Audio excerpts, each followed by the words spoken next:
Hey guys, I want to talk with you a little bit today about one thing that you can do for yourself to try to get your mind out of a funk that you might be in. We've all got these periods and phases and points in time where you sink into a little bit of a life funk, let's say, where you just get down about something, or you sometimes can't even put your finger on what exactly it is that's bothering you, but you're just a little depressed, and you're down, as we say, in this sort of funk that doesn't feel good and is not fun to be in.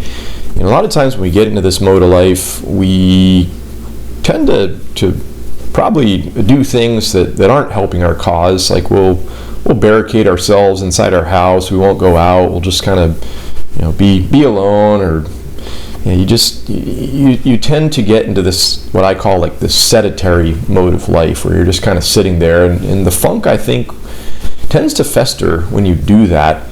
And I think all of us that go through something like that, you want to be like out of the funk. You want to get out of that. You want to stop feeling as you are at that point in time. You want to feel better. And I just wanted to share with you one small observation that I've had about my life, about something you can do for yourself when you do get into those situations. And it's very simple.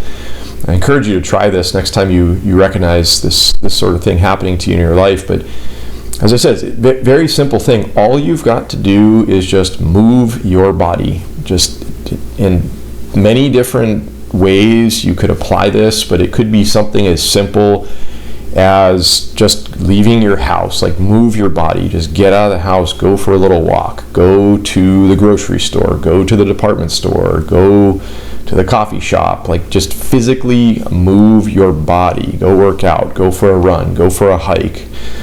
Even as silly as this sounds, I've actually put this into practice and seen it work. Like, literally just do some jumping jacks, like inside your house if you can't leave for some reason. Do some push-ups, like, just wave your arms in circles or something like that. Just remember, like, just move your body. That's all you have to do. And for some reason, body movement has a way of kind of shaking you out of these things. I can't really explain why that is, but I've seen this in my life. I've registered that this works for me. And I just wanted to put it out there to you guys and girls, if you're dealing with something like this, to just give this one a try next time. Like I said, just very simply remember, just move your body in some way, shape, or form. All right, guys, hope you're having a wonderful day. We'll talk again real soon.